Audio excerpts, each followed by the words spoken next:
అందరికీ నమస్కారం. శ్రీనివాస్ చెప్పే కథలకు మీ అందరికీ స్వాగతం. ఇప్పుడు మనం వినబోయే కథ పెద్ద కథ, కులం లేని మనిషి. రచన కొడవటిగంటి కుటుంబరావు గారు. మరి మనం మొదటి భాగంలోకి వెళ్దాం. తల్లిపోయిన రోజు నుంచి శాంత కష్టాలు ప్రారంభమయ్యాయి. కానీ ఆ సంగతి శాంతకు తెలియదు. ఆమె తల్లి కోసం ఎక్కువ దిగులు పడలేదు. ఆమె మొదటి నుంచి తండ్రి మాలిమి పిల్ల. అది వరకల్లా ఆయన్ని తనతో పాటు తల్లి కూడా పంచుకుంటూ వచ్చింది. ఇప్పుడు ఆయనకు తను తప్ప ఇంకెవరూ లేరు. వైధవ్యం ప్రాప్తించిన మనిషి పిల్లల్ని సంరక్షించడంలో భర్తను మరిచినట్టు శాంత తండ్రిని సంరక్షించడంలో తల్లిని మరిచింది. శాంతలో కలిగిన మార్పు సీతారామశాస్త్రి గారికి నచ్చలేదు. మొదటి సంగతి, 5th ఫారం చదువుకుంటూ చదువు మీద ఎంతో ఉత్సాహం ప్రకటిస్తూ వచ్చిన శాంత అకస్మాత్తుగా బడి మానేసి ఇంట్లో కూర్చుని తన కొద్దిమంది స్నేహితులతోనూ సంబంధం పోగొట్టుకుని ఇంటి పనుల్లో నిమగ్నం కావటం మంచిది కాదు అని ఆయనకి తోచింది. తను ఉన్నంతకాలం శాంతకు ఏదో విధంగా వెళ్ళిపోదని కాదు, కావలసినంత డబ్బుంది, దైవకృప వల్ల 10,000 చేసే ఇల్లుంది. కానీ తను పోయిన మరుక్షణం శాంత గతి ఏమిటి? భార్య పోయినప్పటి నుంచి అసలే బలహీనంగా ఉంటూ వస్తున్న శాస్త్రి గారి గుండె రకరకాల ఆటలు ఆడుతోంది. ఆ జబ్బు సంగతి శాంత దగ్గర దాచిపెట్టడం కూడా ఆయనకు సాధ్యం కావట్లేదు. అటువంటి జబ్బు పెట్టుకుని రేపటి రోజు మనది అనుకునేందుకుందా? ఈ పాటికి శాంత వివాహం అయి కానీ కాబోతూ కానీ ఉంటే అప్పుడు తనకు చావు భయం కానీ పిల్లను గురించిన దిగులు కానీ ఉండదు. శాంత చదువుకుంటానన్నా ఉంటే నలుగురితోనూ పరిచయం అయి ఉండి ఎవరో ఒకరు ఆమెను పెళ్ళాడటానికి. ఆమె ఇల్లు కదిలి 2 ఏళ్ళు కావచ్చింది. ఆమెకి ఇప్పుడు ఉత్తరం రాసే స్నేహితురాలైనా లేదు. మామూలు పిల్లలకే పెళ్ళి కావటం ఎంతో కష్టం కదా, పైపెచ్చు కులం లేని పిల్ల. నిజానికి శాంతకు అటు ఇటు ఎవరూ లేరు. ఆమె తల్లి భోగం మనిషి, తండ్రి బ్రాహ్మడు. శాంతది ఏ కులం? డబ్బు లేకుండా జీవించడం కన్నా కూడా కష్టం కులం లేకుండా జీవించడం. ఈ 1939లో కూడా ఏమంటే డబ్బు లేక వీధిలో నిలబడ్డ మనిషిని కులం వాళ్ళు దగ్గరికి చేరదీసి కొంతకాలం ఆదరించినా ఆదరించవచ్చు. కానీ కులం లేని మనిషిని పలకరించేదెవరు? తన సంఘాన్ని ధిక్కరించి భోగం పిల్లను పెళ్ళాడి తండ్రి చేత విసర్జించబడి కూడా ఏదో విధంగా బతకటమే కాక చేసిన ప్రయత్నాలు కలిసొచ్చి 4 రాళ్లు వెనక వేసుకునే పరిస్థితి ఏర్పడిన తర్వాత నిజంగా మనని భగవంతుడు కనిపెట్టుండాలని కానీ ఈ సంఘం ఏమిటి, వీళ్ళు మనకి చేయగలిగింది ఏమిటి అని అనేకసార్లు గర్వంగా చెప్పుకున్నాడు శాస్త్రి. ఈవేళ శాంత భావి గతి ఏమిటా అని ఆలోచిస్తే సంఘం అంత తృణీకరించదగినదిగా కనిపించలేదు.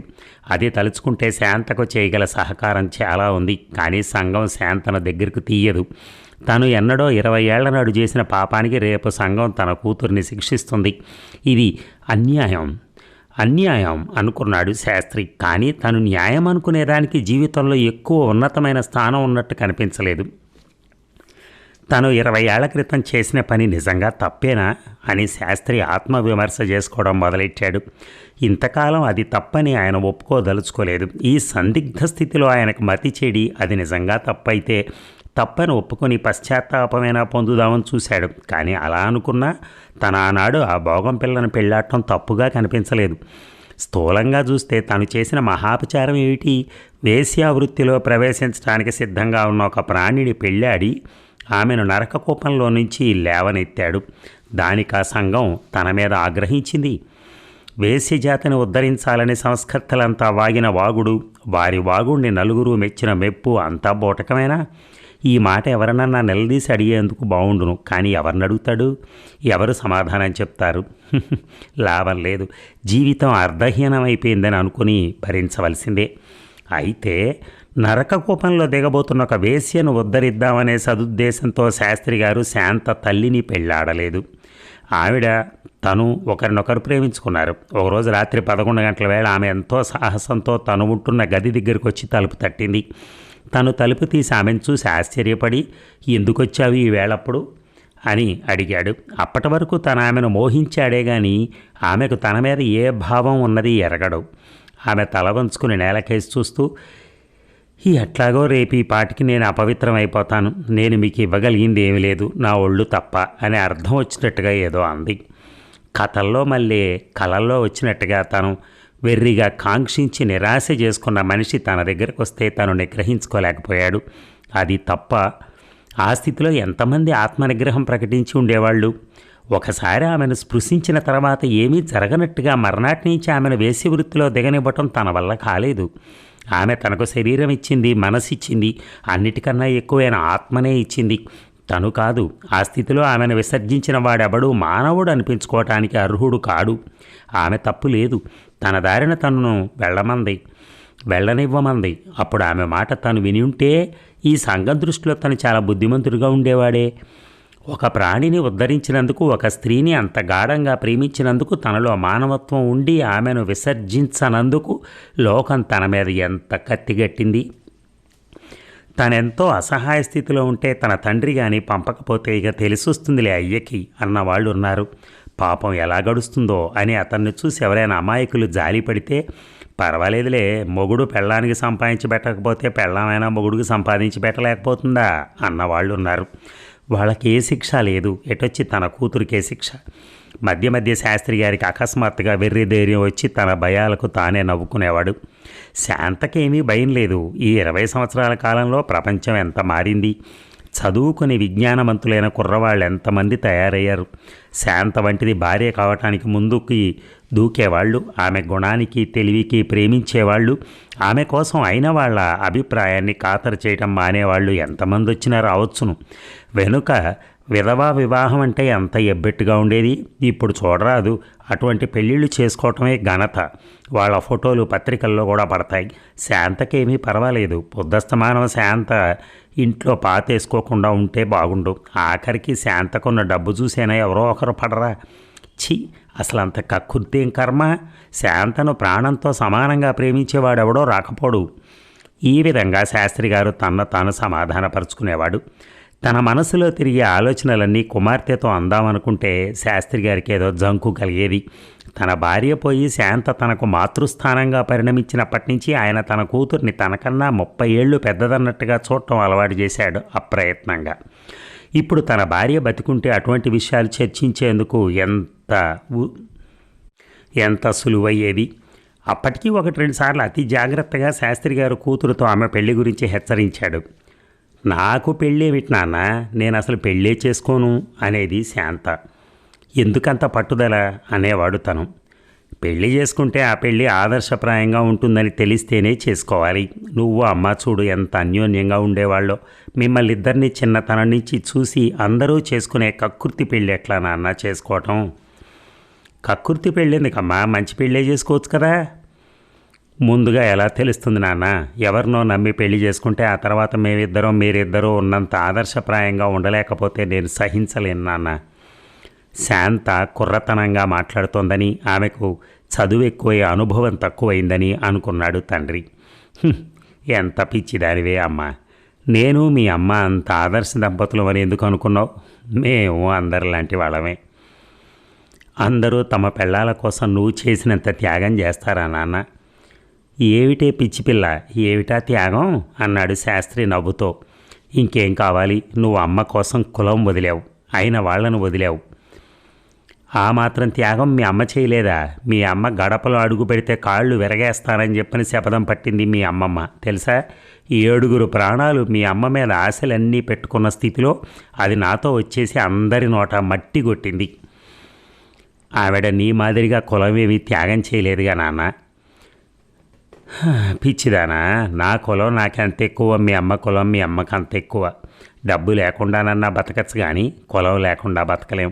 మీ అమ్మ నాకన్నా చిన్న మెత్తు కూడా తక్కువ త్యాగం చేయలేదు అన్నాడు శాస్త్రి ఉద్రేకంతో. ఇంకే, మీరిద్దరూ ఆదర్శ దంపతులు కారంటావెందుకు మరి?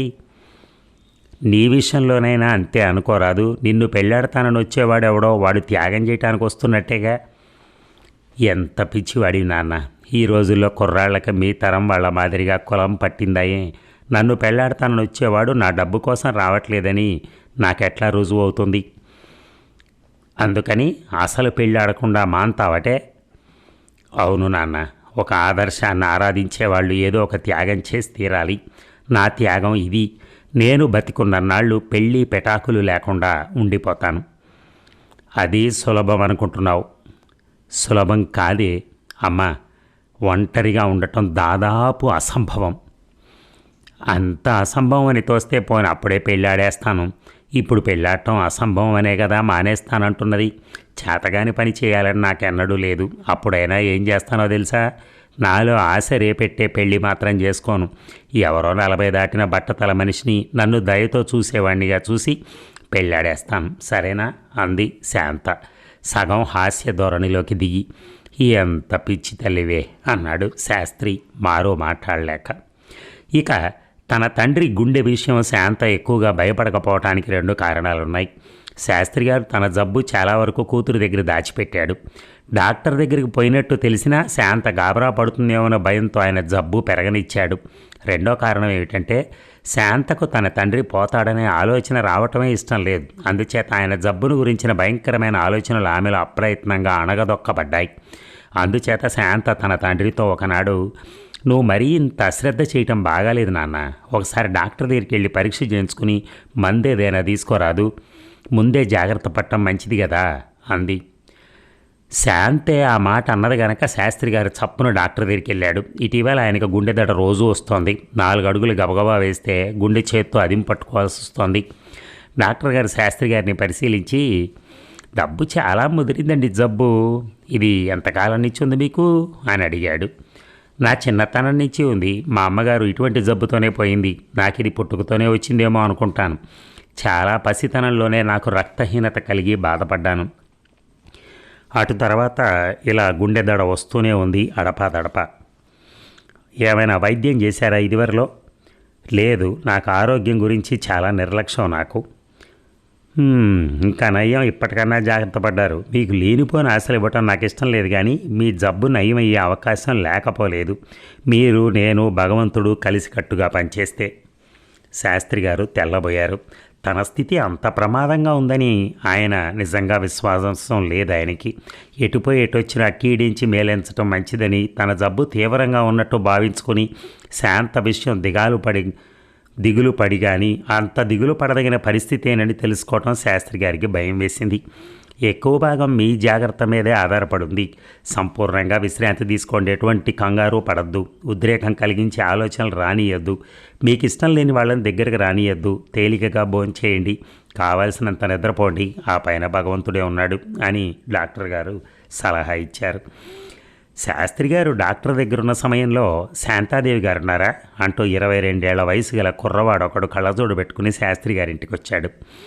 చదువుతున్న పేపర్ చేత పట్టుకుని ఆశ్చర్యంతో శాంత బయటకు వచ్చి కుర్రవాడిని చూసి దయచేసి లోపలికి రండి అని ఇంగ్లీష్లో ఆహ్వానించింది. తన కోసం అపరిచితులు ఈ విధంగా రావటం ఆమెకి జ్ఞాపకం లేదు. నేను మన స్కూలు పూర్వ విద్యార్థి సంఘ కార్యదర్శిని, నా పేరు భాస్కర్రావు. మీరు 1934లో స్కూలు వదిలిపెట్టారు. పూర్వ విద్యార్థి సంఘంలో మీ పేరు కూడా ఉంది. కిందటి సంవత్సరం మీరు చందా ఇచ్చినట్టు కానీ పూర్వ విద్యార్థి సమావేశానికి వచ్చినట్టు కానీ లేదు. మీ తప్పై ఉండదు. ఈసారి మీరు పూర్వ విద్యార్థి సంఘ సమావేశంలో పాల్గొనకపోతే ఆ తప్పు నాదవుతుంది. కనుక మీరు దయ ఉంచి మీ చందా ఇచ్చి 19వ తేదీన స్కూల్ ఆవరణలో జరిగే సమావేశానికి తప్పక దయచేయాలని నా ప్రార్థన. ఈ కుర్రవాడిని చూస్తే శాంతకేదో సంతోషమైంది. 2 ఏళ్ల క్రితం తను విడిచిపెట్టిన సంఘం తరపున తిరిగి తనను సంఘంలోకి ఆహ్వానించడానికి వచ్చిన దూత మాదిరిగా కనిపించాడు భాస్కర్రావు. శాంత తన చందా డబ్బులు భాస్కర్రావు చేతిలో పెట్టి, ఆ రోజుకు రావటానికి వీలైతే తప్పక వస్తాను అంది. అట్లా కాదు, వీలు లేకపోయినా వీలు చేసుకుని రావాలి, క్షమించండి, నాకు మాట్లాడటం రాదు, మీ వల్ల ఇంకో చిన్న సహాయం కూడా అపేక్షించాను. ఈ పూర్వ విద్యార్థి సంఘం సమావేశ సందర్భంలో మనం కన్యాశుల్కంలోంచి కొన్ని రంగాలు ప్రదర్శిస్తున్నాం. అందులో మీరు మధురవాణి పాత్ర ధరించాలని నా ప్రార్థన అన్నాడు భాస్కర్రావు. ఒక్క క్షణం పాటు శాంత భాస్కర్రావును అనుమానించింది. తనను అతను అవమానించడానికి ప్రయత్నిస్తున్నాడా, తను వేశ్యకు పుట్టిందని? మరుక్షణమే శాంత అనుమానం రహితమైంది. తన తల్లెవరో అతనికి పాపం తెలియదేమో కూడా. తనకెందుకు పుచ్చకాయల దొంగ బుద్ధి? క్షమించండి, నేనెప్పుడు నలుగురు ఎదుట లేచి మాట్లాడేదాన్నన్నా కాదు, వేషాలు వేయటం మాటాటుంచి అన్నది శాంత నవ్వుతూ. ఏమీ పర్వాలేదు, మన విశ్వం ఎంతో కొత్త వాళ్ళనన్నా సరే, ఎంత కొత్తవాళ్ళైనా నిమిషంలో తర్ఫీదు ఇచ్చేస్తాడు అన్నాడు భాస్కరం. ఆయనెవరు అన్నట్టు మీరు విశ్వాన్ని ఎరగరు.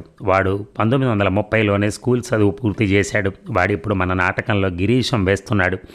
వాడు కాలాంతకుళ్ళేండి, ఏది పడితే అది చేస్తాడు. ఏమంటారు? మీరు నటించను కూడా వద్దు, మీరు వచ్చి స్టేజీ మీద నిలబడితే చాలు, చూసేవాళ్ళు దిమ్మరబోతారని నేను రాసిస్తాను అన్నాడు భాస్కరం ఉత్సాహంతో. శాంత చెక్కులు చెక్కిళ్ళు కొద్దిగా ఎర్రబడ్డాయి. తన అందం గురించి తనతో పరాయి వాళ్ళు అభినందనపూర్వకంగా మాట్లాడటం ఆమెకు అలవాట్లేదు. ఈ భాస్కరం ఎవరో కానీ వచ్చి 5 నిమిషాలు కాలేదు, ఎన్నో కొత్త అనుభవాలు కలిగిస్తున్నాడు. అదీగాక రిహార్సల్స్ అవి ఉంటాయేమో, నేను రోజు ఇల్లు వదిలి వెళ్ళటానికి రావటానికి లేదు, మా నాన్నగారికి ఒంట్లో సరిగా లేదు కూడాను అన్నది శాంత. అరే రే, ఏరి మీ నాన్నగారు ఇంట్లో ఉన్నారా? డాక్టర్ దగ్గరికి వెళ్ళారు. మీరు రిహార్సల్స్ కోసం ఎంతో శ్రమపడద్దు, రోజుకు 1 గంట చాలు, మీ నాన్నగారిని అడిగి ఎలాగైనా ఒప్పిస్తాను. మీరు ఆ మధురవాణి పాత్ర ధరించి తీరాలి, నా కోసమైనా. మీ మాత్రం మనిషిని ఆ వేషం వేయటానికి సంపాదించలేకపోతే అపఖ్యాతి పాలైపోతాను. ఆ మాటని అంత పెద్ద వేషం వేసి నేను మాత్రం అపఖ్యాతి పాలుగానా? పోనీ ఇంకేదైనా చిన్న పాత్ర ఇవ్వండి, వెంకమ్మ వేషం వేస్తాను మీకు అభ్యంతరం లేకపోతే అన్నది శాంత. తప్పించుకు బయటపడేందుకు భాస్కరం ఒక విధానం వదిలేటట్టు లేడు. చిచి, వెంకమ్మ వేషం నేను వేసినా వేయచ్చు, పోనీ బుచ్చమ్మ వేషం వేయండి, అది చాలా బాగుంటుంది, పెద్ద రిహార్సల్స్ అవసరం లేదు. ఆ పని చేస్తాను, అలాగే కానివ్వండి. భాస్కర్రావు లేచాడు. మీ పోర్షన్ ఇవాళ సాయంకాలమే పంపుతాను, రిహార్సల్స్ ప్రారంభించగానే మీకు కబురు చేస్తాను. ఇంకా విశ్వంగాడు దిగలేదు, వాడు వస్తాడో మరి రేపు వస్తాడో. భాస్కరం బయటికి పోతుంటే వరండాలో శాస్త్రి గారు డాక్టర్ దగ్గర నుంచి వస్తూ ఎదిరిపడ్డారు. తమరేనా శాస్త్రి గారు? మీ అమ్మాయి గారిని పూర్వ విద్యార్థి సంఘ సమావేశానికి ఆహ్వానించడానికి వచ్చాను. ఆవిడ మేము ఆడే నాటకంలో చిన్న వేషం వేయటానికి కూడా ఒప్పుకున్నారు. తమ ఒంట్లో సుస్థిగా ఉందట, వీలు చూసుకుని రిహార్సల్స్కి మాత్రం రమ్మన్నాను. తమ అనుజ్ఞ కూడా ఇవ్వండి. 19వ తారీఖున తమరు కూడా మా ఫంక్షన్కి రావాలి తప్పకుండా అని గొక్క తిప్పుకోకుండా అనేశాడు భాస్కరం. అవశ్యం అన్నాడు శాస్త్రి గారు. నలుగురిలో తిరగటానికి శాంతకి మాత్రం అవకాశం దొరికినందుకు శాస్త్రి గారికి సంతోషం కలిగింది. ఈ 2 సంవత్సరాలు ఇలాగే గడిపితే శాంతకి ఈ పాటి 12 మంది స్నేహితులు, అందులో 60 మందేనా వివాహ యోగ్యులు ఉండేవాళ్ళు కదా. ఈ కుర్రవాడికి వివాహమైందేమో. డాక్టర్ గారు ఏమన్నారు నాన్న అన్నది శాంత.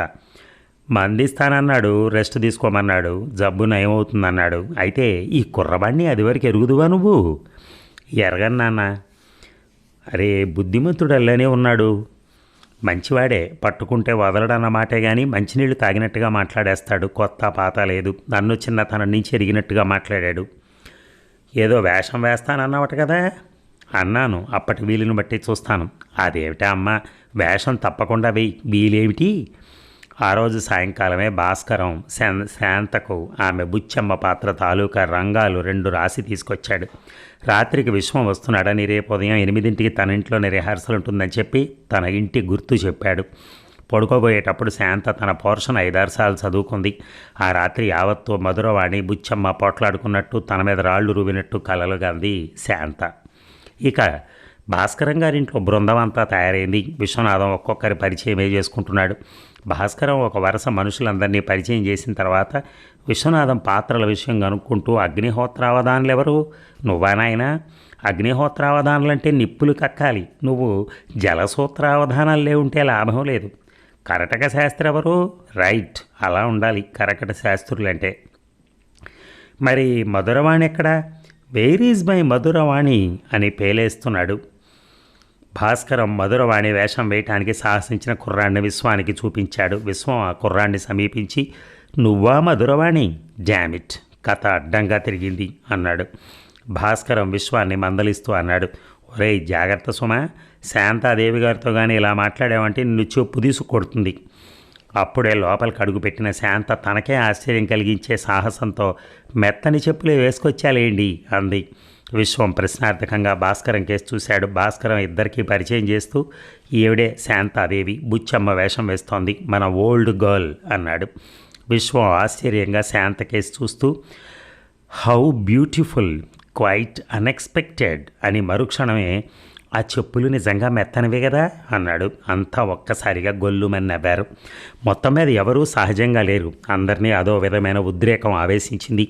అసలే పూర్వ విద్యార్థి సమావేశపు అడావిడి, అందులో వేషాలు వేసి నాటకం ఆడటం, దానికి తోడు గుంపులో శాంత వంటి అందగత్తె అందరితోనూ స్వేచ్ఛగా మాట్లాడుతూ ఉండటం, ఎవరు అసభ్యంగా ప్రవర్తించనప్పటికీ ప్రతివాడు కాస్తో కూస్తో నిషా మీదే ఉన్నట్టుగా ప్రవర్తించాడు. ఈ నిష ఏమాత్రం శాంతకు కూడా కొద్దిగెక్కింది. ఆమె ప్రకృతి ఏకాంతాన్ని కోరే ప్రకృతి కాదు. ఆ మాట అని సంఘంలో ఉన్న మంచి చెడ్డలన్నిటినీ వేదాంతంతో స్వీకరించి ఆ సంఘంలోనే బతికి 4 రోజులు గడుపుదామనే ప్రకృతి కాదు. ఆమెకి ఇటువంటి సంఘం కావాలి. ఏదో ఒక పని పెట్టుకుని దానికోసం నలుగురు కలిసి పాటుపడుతూ పని పూర్తయ్యే వరకు ఏ విధమైన మనస్పర్ధలు లేకుండా ఒకరినొకరు సంతోషపెట్టడానికి ప్రయత్నిస్తూ చేస్తున్న పని పూర్తిగా మరవటం కానీ అనుక్షణం అదే స్మరించటం కానీ చేయకుండా గడిపిన 4 రోజులు సరదాగా గడిపేటటువంటి సంఘం. ఈ పూర్వ విద్యార్థి సమావేశం మూలంగా శాంతతో ఎంతో నూతన వికాసం కలిగింది. శాస్త్రి గారు గమనించారు. ఆయన మనస్సు కూడా చాలా తేలికిచ్చింది. 19వ తారీఖు దగ్గరకు వచ్చింది. ఆనాడల్లా శాంత ఇంట్లో ఉండకపోవటం ఆధారం చేసుకుని ఒక చిన్న కార్యం చక్కబెడితే తనకు మరీ నిశ్చింతగా ఉంటుందని భావించి శాస్త్రి గారు తమ్ముడికి ఒక ఉత్తరం రాశారు. శాస్త్రి గారు పురుషోత్తాన్ని చూసి చాలా ఏళ్ళయింది. ఆయనకు ఉత్తరం రాసి ఇంకా ఎక్కువ కాలం అయింది.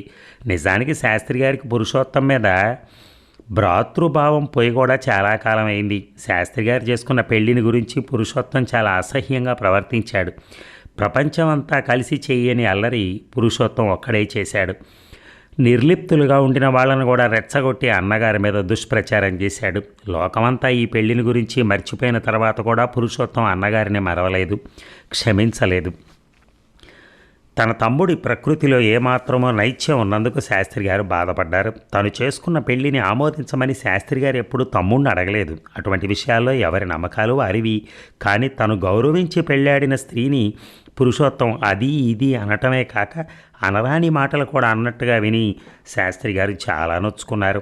అటు తర్వాత పురుషోత్తం ఒకసారి అన్నగారు ఎదుటపడి అనదలిచిన మాటలు కొంచెమైనా నిగ్రహం లేకుండా ఒక్క మాట బీరు పోకుండా కొన్ని మాటలు 1కి 4 సార్లు మళ్ళీ మళ్ళీ అని తన దారిని తాను వెళ్ళిపోయాడు. అంతే. అటు పిమ్మట ఆ ఇద్దరు అన్నదమ్ములకు ఎటువంటి సంపర్కము లేకుండా పోయింది. ఇది జరిగి 12 ఏళ్ల చిల్లర అయి ఉంటుంది. శాస్త్రి గారికి ఇప్పుడు తమ్ముడు జ్ఞాపకం వచ్చాడు. ఈనాడు శాస్త్రి గారి హృదయంలో తమ్ముడు మీద ఎటువంటి కార్పణ్యము లేదు. ఏదో ఉద్రేకం వచ్చి ఏమేమో అప్పుడు అన్నాడు. ఆ అన్న మాటలకి పురుషోత్తం ఎప్పుడో పశ్చాత్తాపడుంటాడని శాస్త్రి గారు రూఢి చేసుకున్నారు. పుష్కరం కిందటి తన ప్రవర్తనను సరైన దృష్టితో విమర్శించుకోలేనంతటి మందమతి ఆ పురుషోత్తం కాదు. తను చేసిన పని తప్పని ఇంకా పురుషోత్తం నమ్మినప్పటికీ ఆ తప్పు చేసిన తన దౌర్బల్యాన్ని ఎప్పుడో క్షమించుంటాడు. శాంత మీద పురుషోత్తానికి ఉండదగిన వాత్సల్యంలో ఒక్క వేసమైనా ఉండకపోదు. కాలకర్మ గతి సరిగా ఉండక తనకు విపత్తే సంభవిస్తే శాంతను దగ్గరికి తీయటానికి పురుషోత్తం కంటే అర్హుడెవరు? తనకు పురుషోత్తం వల్ల పొందదగిన ఈ ఉపకారం అలా ఉండగా పురుషోత్తం కూడా తన వల్ల పొందదగిన ఉపకారం ఉంది. అతను ఆర్థికంగా పాపం చితికిపోయినాడు. బండెడు సంసారం, ఎక్కువ మంది ఆడపిల్లలును. 2 ఆడపిల్లల పెళ్ళిళ్ళు అప్పుడే చేసేశాడు. అప్పుడే కాపురం అధోగతికి వచ్చింది. ఇంకా 2 ఆడపిల్లలు ఉన్నారు. ఇల్లు వాకిలి ఉన్నప్పటికీ అప్పు కూడా ఉన్నట్టుంది. ఆ కారణంగా పోట్లాటలు పెట్టుకుని ఆ కాస్త ఉద్యోగం పోగొట్టుకుని ఆ పల్లెటూళ్ళలో పడుండి పొలాలు చూసుకుంటున్నాడు. ముష్టి 6 ఎకరాల పొలం మీద జీవితం ఎట్లా వెళ్తుంది? కుర్రవాడు ఒకడు ఉన్నాడు. వాడి చదువు సంధ్యలకు డబ్బు కావాలి. వీటన్నిటికీ తను కనిపెట్టి ఉండొచ్చు పురుషోత్తాన్ని. కానీ ఈ ఆలోచనతో శాస్త్రి గారు పురుషోత్తానికి ఉత్తరం రాశారు. 19వ తారీఖు ఉదయం బండికి తప్పక వచ్చి తన కలుసుకుని అర్జెంటు విషయాలు కొన్ని మాట్లాడిపోవలసి ఉందని, నాకు నీ దగ్గరకు వచ్చే యోగ్యత ఉంటే నీకు ఈ శ్రమ ఇచ్చి ఉండను అని ఉత్తరం చివర ఒక ముక్క కూడా చేర్చారు శాస్త్రి గారు. ఆ మాట పురుషోత్తానికి ఉపశాంతి కలిగిస్తుందనే ఆశతో ఉత్తరం పోస్టులో వేసిన తర్వాత శాస్త్రి గారికి రకరకాల ఆలోచనలు పోయాయి. ఆ ఉత్తరం రాయటం అనవసరమేమో, ఆ కారణంగా పురుషోత్తాన్ని కెలకటం అవుతుందేమో. అన్నాళ్ళు తనకెవరు సాయపడ్డారో భగవంతుడు తప్ప.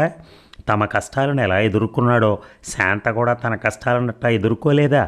డాక్టర్ గారు మందిస్తున్నప్పటి నుంచి గుండె నొప్పి చాలా తగ్గి వస్తోంది. క్రమంగా అదే నయమవుతుంది.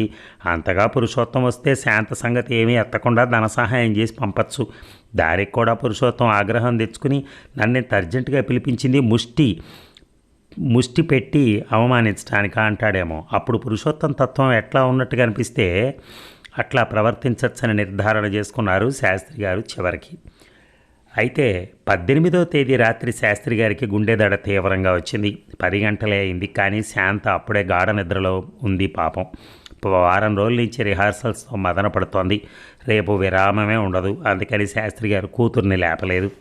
బాధ అంతకంతకు జాస్తి అవుతోంది. మూలగకు తప్పలేదు. శాస్త్రి గారు మెల్లగా వరండాలకు వెళ్ళి మూలగ సాగారు.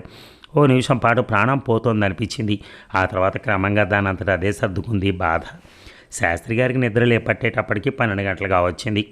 శాంత మర్నాడు ఉదయమే లేచి స్నానం అది చేసి 8:30 కల్లా బయలుదేరింది. వెళ్ళేటప్పుడు తండ్రితో భోజనానికి అక్కడికే రమ్మని, హోటల్కి వెళ్ళి ఆ దిక్కుమాలిన తిండి తినద్దని హెచ్చరించింది. 9 గంటల బండిలో పురుషోత్తం వస్తాడు. అతడు వచ్చే సమయానికి శాంత ఇంట్లో ఉండకూడదనే ఆదుర్దాతో శాస్త్రి గారు కూతురు చెప్పిన దానికల్లా సరేనని ఆమెను తొందర చేసి పంపేశాడు. కానీ శాంత వెళ్ళినప్పటి నుంచి శాస్త్రి గారికి పురుషోత్తం రాడేమోనని భయం జాస్తి అయింది. ఆ రాత్రి అడావిడి చూసిన తర్వాత శాస్త్రి గారికి పురుషోత్తానికి ఉత్తరం రాయటం చాలా తెలివైన పనే అని అనిపించింది. ఒకవేళ కానీ పురుషోత్తం తన ఉత్తరాన్ని తృణీకరించుంటే కర్తవ్యం ఏమిటా అని ఆలోచిస్తూ శాస్త్రి గారు హాల్లో పచారు చేస్తూ ఉండగా వరండా మెట్లెక్కి పురుషోత్తం వచ్చాడు. తమ్ముడిని చూడగానే తనలో ఏదో భ్రాతృప్రేమ పొర్లుకొస్తుందని ఆశపడుతున్న శాస్త్రి గారికి ఆశాభంగమైంది. పురుషోత్తం ఎవరో పరాయి వాడల్లే కనిపించాడు. అతని మొహం చూస్తే శాస్త్రి గారికి అర్థం కాని నిస్పృహ ఏదో కలిగింది. ఆ ఉత్తరంలోనే ఆ విషయం మీద రాస్తే సరిపోయేదిగా అన్నాడు పురుషోత్తం వస్తూనే. కూర్చో, మాట్లాడాల్సింది చాలా ఉంది, అందుకని రాయలేదు అన్నాడు శాస్త్రి గారు. ఇవాళే రమ్మన్నావు, మరి 2 రోజులున్న తర్వాత అయితే నాకు పని చెడకుండా ఉండేది. సంగతి ఏమిటో త్వరగా చెప్పు. నేను మళ్ళీ తిరుగుబండిలో వెళ్ళాలి. ఇంటి దగ్గర నా కోసం భోంచేయకుండా కనిపెట్టుకుని ఉంటారు. అంత చెప్పుల్లో కాళ్ళు పెట్టుకొస్తావు అనుకోలేదు నేను. పర్వాలేదు, ముఖ్య విషయం 3 మాటల్లో చెప్పేస్తాను. నాకు గుండె దడొస్తోంది. ఏ క్షణాన అది నన్ను ముంచేస్తుందో తెలియదు. నేను కాస్త ఈ జబ్బు వాతబడితే నా బిడ్డ దిక్కులేందవుతుంది. దాన్ని నువ్వు కాస్త కనిపెట్టి ఉండమని చెప్పడానికి పిలిచాను. అది బొత్తిగా నిరాధారంగా అయితే లేదు. దాని పేర కూస్తో కాస్తో ఆస్తి ఉంది. ఆ ఆస్తి చూస్తూ దాన్ని 2 రోజుల పాటు కనిపెట్టుంటే ఆ పైన అది పెద్దదై దాని దారా చూసుకుంటుంది. నా తర్వాత దానికి నీకన్నా ఎవరున్నారు అని శాస్త్రి గారు ఆశగా తమ్ముడు వంక చూశాడు. పురుషోత్తం వెంటనే సమాధానం ఇవ్వకుండా అటు ఇటు పచారులు చేశాడు. అన్న కోరిన దానికి ఆమోదిద్దామని వెంటనే నిశ్చయించుకున్నాడు. కానీ వెంటనే ఆ సంగతి బయట పెట్టదలుచుకోలేదు. అన్నగారికి తను ఇవ్వదలిచిన ఉపన్యాసం అంతా ఇచ్చి కానీ తన అభిప్రాయం బయట పెట్టకూడదనుకున్నాడు. ఇంతకాలం ఆయన తన చేతికి ఇంత బాగా చిక్కలేదు. ఈ అవకాశం పోగొట్టుకుంటే ఎట్లా? నీ పిల్లకు అండగా ఉండమని నన్నెందుకు అడుగుతావు? నీ మరదలు ఆ అనసూయనెందుకు అడగవు అన్నాడు పురుషోత్తం. అనసూయ శాంత పెనతల్లి, వాళ్ళ ఊళ్ళో ఉండి వృత్తి చేసుకుంటోంది. అనసూయని అడగదలుచుకుంటే నీకోసం ఎందుకు కబురు పంపుతాను అన్నారు శాస్త్రి గారు కాస్త వేడెక్కి.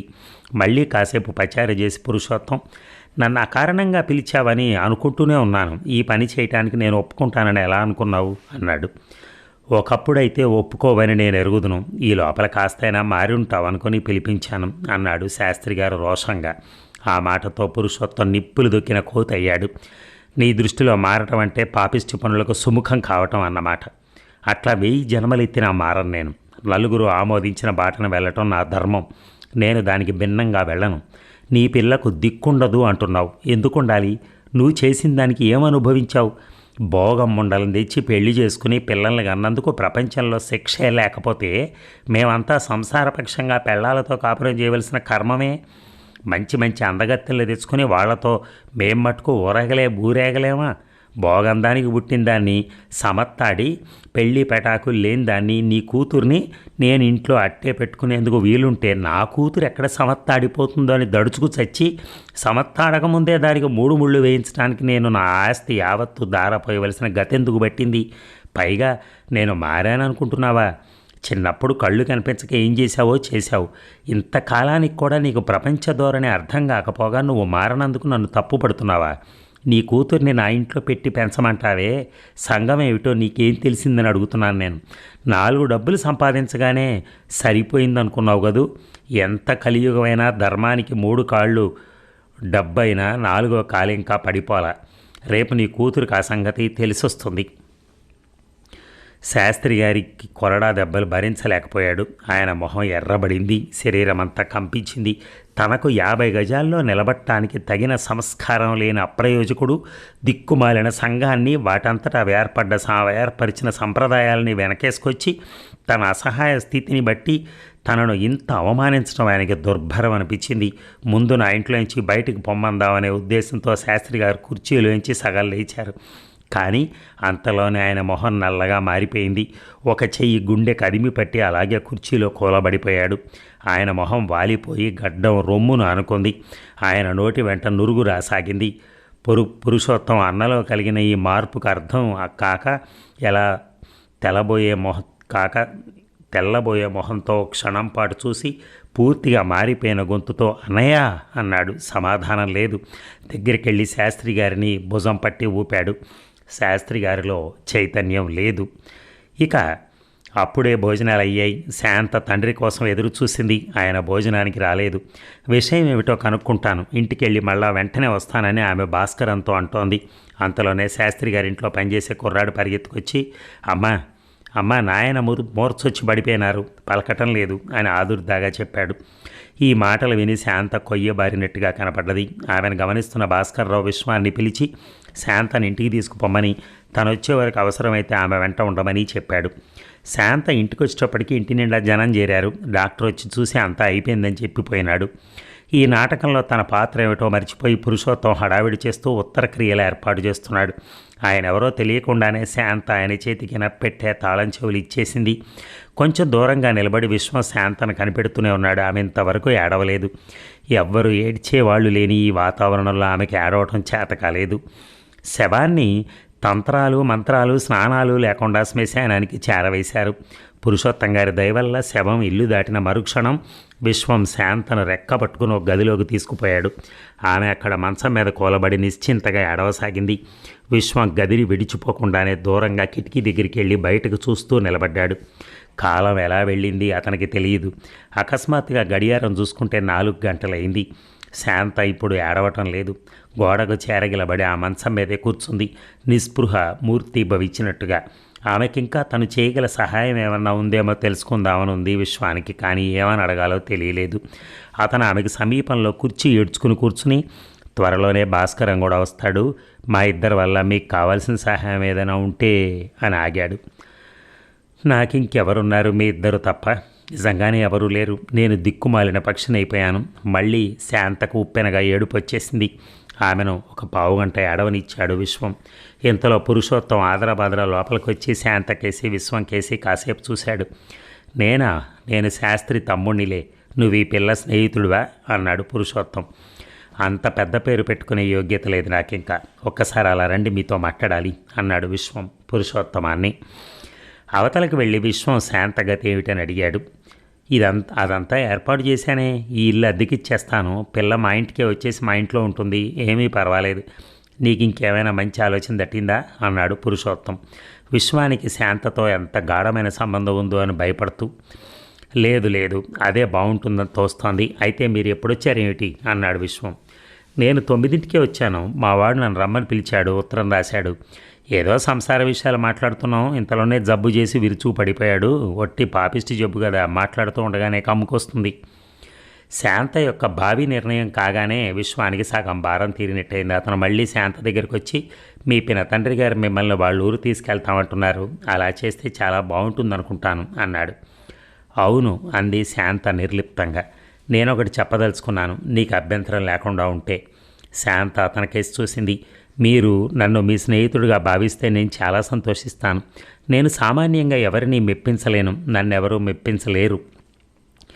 నాకు భాస్కరం ఒక్కడే స్నేహితుడు ప్రపంచంలో. 4 రోజులే పరిచయం అయినప్పటికీ నాకు మీ స్నేహం మీద గురి ఏర్పడింది. నాకేం ఒరిగింది అని చెప్పను, కానీ నా వల్ల ఎప్పుడే సహాయం మీకు కావలసిన మొహమాట పడకుండా తీసుకోండి, నాకు సంతోషంగా ఉంటుంది. నేను బతికి ఉండగా మాత్రం మీరు నాకెవరూ లేరు అని అనుకోవద్దు, నాకు అదే కావాల్సింది. ఈ మాట అనటానికి నాకింతకంటే అవకాశం దొరకదు, అందుకని మీరు ఇంత కష్టంలో ఉన్నా ఇప్పుడే అనేస్తున్నాను. శాంత వినపడకుండా థ్యాంక్స్ అంది. భాస్కరం వచ్చేటప్పటికి 6 గంటలైంది. నాకు అక్కడే తెలిసింది అన్నాడు భాస్కరం విశ్వంతో. సాధ్యమైనంత త్వరగా కర్మకాండ యావత్తూ ముగించి వచ్చేశాను. అంతా ఎవరిళ్ళకి వారు వెళ్ళారు. ఏమిటి ప్రారంధం? ఏది శాంత? వాళ్ళ పినతండ్రి ఏదో మాట్లాడుతున్నాడు. వచ్చాడా ఏంటి? ఆయన గారు రావటం ఏమిటి, ఈయన చావటం ఏమిటి, అంతా ఒక్కసారే జరిగింది అన్నాడు విశ్వం. శాంత భాస్కరానికి దొరికేటప్పటికి మరో అరగంట పట్టింది. ఎంత దురదృష్టవంతురాలివి అన్నాడు భాస్కరం శాంతను ఓదార్పుగా. ఏదో చక్రం మీదిగా పోతోంది అంది శాంత. మీ పినతండ్రి గారు నిన్ను వాళ్ళ ఊరు తీసుకువెళ్తున్నారని విశ్వం చెప్తున్నాడు. అంతకన్నా చేయగలిగింది ఏమి లేదా అని ఆలోచిస్తున్నాను. ఏముంది చేయటానికి అన్నది శాంత. ఏమీ కనిపించడం లేదు, అందుకే చిరాకేస్తుంది. మనం ఏదో ఒక చదువుకున్నాం, ఆధునికత్వం సంపాదించాం అనుకుంటున్నాం. తీరా పరీక్షకు పెట్టేటప్పటికి మన చదువు ఆధునికత్వం ఎందుకు పనికిరావు. శాంతకు పినతండ్రి దగ్గరికి వెళ్ళటం ఇష్టం ఉండదని భాస్కరం ఊహించుకున్నాడు. శాంత తండ్రి బ్రాహ్మడని మాత్రమే అతనికి అర్థమైంది. ఆమె తల్లి సంగతి అతనికి తెలియదు, తెలిసే అవకాశం కూడా లేదు. బ్రాహ్మణ పిల్ల అయ్యుండి కూడా ఆమె అవివాహితగా ఉంది అంటే అది ఆధునికత్వమే అయి ఉండాలి. అటువంటిది శాంత ఎక్కడో పల్లెటూరులో మరొకరి పంచ నుండి ఏం జీవిస్తుంది? ఆ విధంగా ఆలోచించాడు భాస్కరం. ఆ రాత్రి పడుకున్నప్పుడు కూడా భాస్కరానికి అదే ఆలోచన. ఎరా విశ్వం, శాంత సంగతి ఏమవుతుందంటావు? ఏమీ పర్వాలేదు, ఎవడో ఒకడు దేవుడు అంటే వాడు వచ్చి ఆమెను పెళ్ళాడేస్తాడు. నీకు తెలీదు, అటువంటి ఆడవాళ్లకు ఒట్టి వెధవలు దొరుకుతారు. నీకు ఆ భయం అక్కర్లేదు. ఆమె దగ్గరికి పోయి నన్ను పెళ్ళాడు అని అడగడానికి ఏ వేదకు ధైర్యం ఉంటుంది? పోనీ ఒరే, నువ్వింకా బ్రహ్మచారివే కదా, శాంతను పెళ్ళేడే రాదు, ఇక్కడే ఉండిపోతుంది. నేనా? నాకు అసలే దిగులుగా ఉంది, నన్ను నవ్వించకు. ఏర్రా నీకే? నేను ఒకవేళ ఆమెను పెళ్ళాడటానికి తగిన వాడిని అనుకున్నా ఆమెను తీసుకెళ్ళి మా అమ్మకి మా నాన్నకి ఎట్లా పెళ్లి చేయను? వాళ్ళని చూపించి అత్తగారు మామగారు అంటే శాంత మూర్చపోదు. అయినా నాకు డబ్బేది?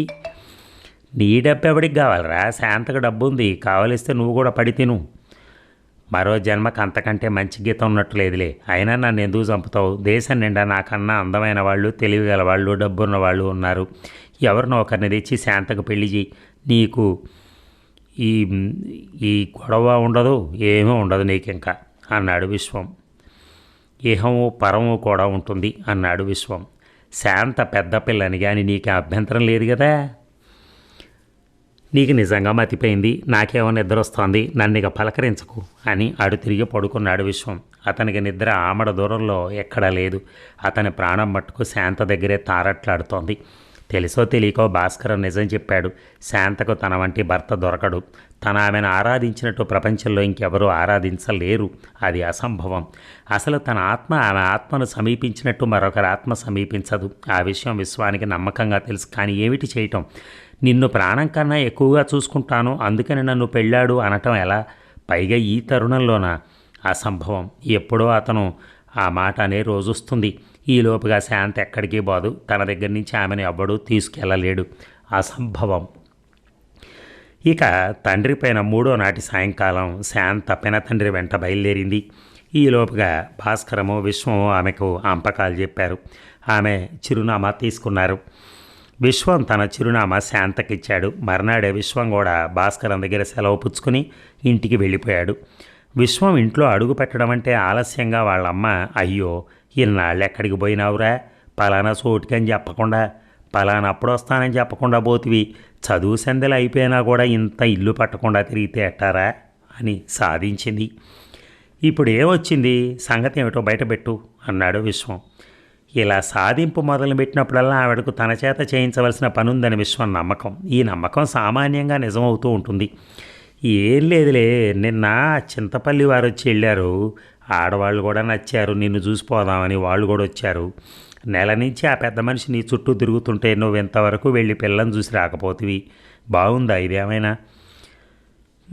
బాగుందే. నేను 1000 పనుల వాడిని, నాకు వీలు పడ్డప్పుడు వెళ్ళి చూసొస్తాను. నన్నట్ట తరిమితే ఎలాగా? నువ్వు వాళ్ళ తరపు మనిషివా, అసలు నా తరపు మనిషివా? ముందు అది చెప్పు. వాళ్ళు నీ మొహానికి 4000 కట్నం పోస్తామంటున్నప్పుడు మనకు మాత్రం ఆదుర్దా ఉండక్కర్లా అంది. అన్నట్టు ముందు ఆ సంగతి ఏమిటో తేల్చండి. నా మొహానికి వాళ్ళు అంత కట్నం పోస్తారని ఎందుకు అంటున్నారు అసలు? అదంతా మనకెందుకురా?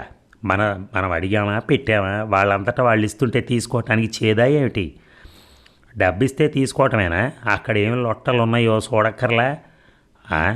లొట్టలేమిటి? పిల్ల పెద్ద మనిషి అయిందని గిట్టని వాళ్ళు ఎవరో పొల్లలేశారు. పిల్లలకి 13 ఏడు కూడా వచ్చింది కనుక కాస్త కాలుబారు పిల్ల కనుక నమ్మటానికి వీలుండి ఎవరూ ఎక్కి రావటంలా. అందుకని కాస్త కట్నం ఎక్కువ ఇచ్చేనా పిల్లను ఒక చేతిలో పెడదామని చూస్తున్నారు. ఎవరి ఆదుర్దా వాళ్ళది.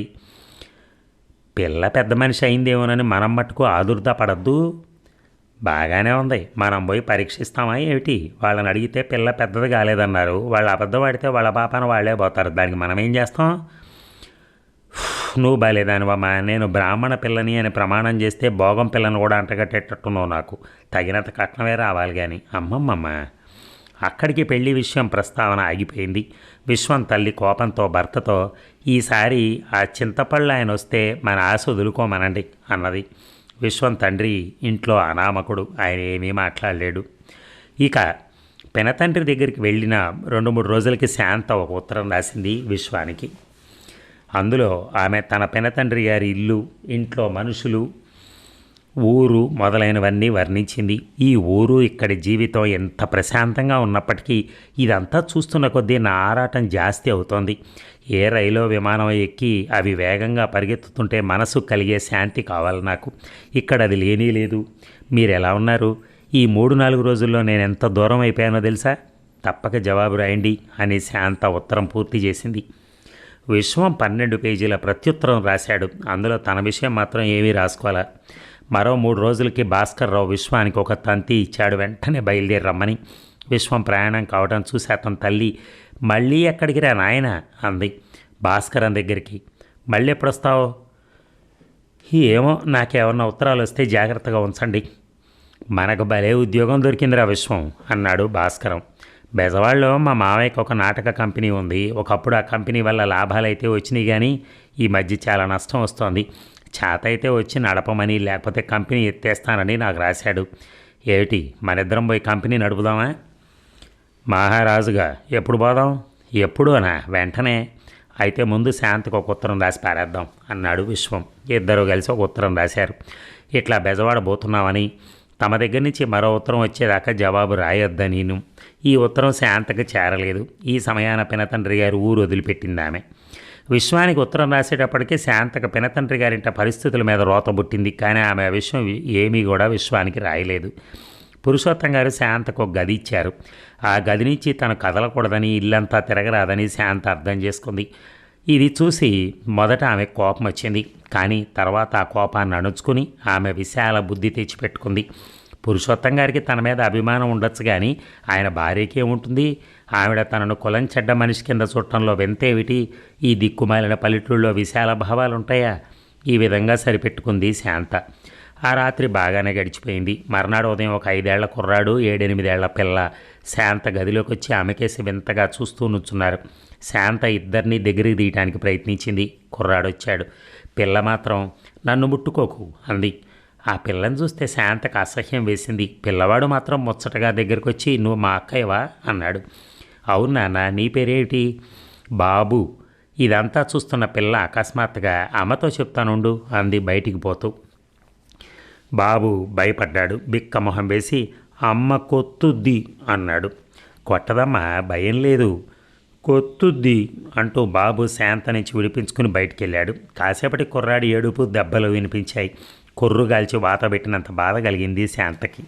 ఆమె గబగబా లోపలికి వెళ్ళి, వాడిని కొట్టకండి, నేనే దగ్గరికి తీశాను అంది. నిన్ను కొట్టేందుకు నాకు అధికారం లేదుగా అమ్మా. ఈ మాట చెప్పడానికి నువ్వు ఇంట్లో కూడా రావాలా? దగ్ధమైనట్టే ఉంది ఆచారం. పిల్లలకి వాళ్ళకేం తెలుస్తుందండి? నన్ను కొట్టలేకపోతే మాట అనగలరుగా, ఆ పంచేయి రాదు అన్నది శాంత రోషంతో. నువ్వు వెళ్ళుదు తల్లి, నా పిల్లల్ని నేను కొట్టుకుంటానో తిట్టుకుంటానో నా గొడవ నాది. ఆ గది తలుపులు గడియ వేసుకుంటే చిక్కు లేకపోనుగా. పిల్లలకి తెలుస్తుందా ఏమిటి మరి? పై చూపులకి అంతా ఒకటిగానే ఉన్నప్పుడు. ఈ విషయం జరిగిన రోజున శాంత విశ్వానికి ఒక ఉత్తరం రాసింది. ఈ ఉత్తరం రాయటం వల్ల కొంత మనశ్శాంతి కలిగింది. మధ్యాహ్నం 12 దాటినప్పుడు భోజనం పెట్టారు. ఈలోపుగా శాంత ఆకలితో మెలికలు తిరిగిపోయింది. ఆ భోజనమైన అందరి భోజనాలు అయిన తర్వాత కమతగాడి చేతబెట్టించారు. తను భోంచేసిన విస్తరి తనే ఎత్తుకోవాల్సి వచ్చింది. విస్తరి ఎత్తే సమయంలో పురుషోత్తం కూతురు వచ్చి దగ్గర నుంచొని, ఆ మెతుకెత్తు ఈ మెతుకెత్తు అని శాంత ఎత్తబోతున్న మెతుకులే చూపించసాగింది. శాంతకు చెప్పరాని పౌరుషం వచ్చింది. తనలో అంత దురహంకారం ఉందని ఆమె కల్లో కూడా అనుకోలేదు. మనందరిలోనూ అన్ని దుర్గుణాలు ఉంటావని, అందులో ఒక్కొక్కటి పైకి తెచ్చిపెట్టే నేర్పు ఒక్కొక్కరిలో చాలా అధికంగా ఉంటుందని పాపం శాంత ఎరగదు. ఆమె చిన్నతనం నుంచి మనిషిలో మంచితనమే చూస్తూ వచ్చింది. వీళ్ళు ఇట్లా చూడటం ధర్మం అయితే ఈ ధర్మంలో న్యాయం లేదు. నేను వీళ్ళకంటే ఏ విధంగా తక్కువ? వీళ్ళకంటే ఎక్కువే చదివాను. వీళ్ళు తమ చదువుని వినియోగించుకున్న దానికంటే నేను నా చదువును 1,00,000 రెట్లు ఎక్కువ వినియోగించుకున్నాను.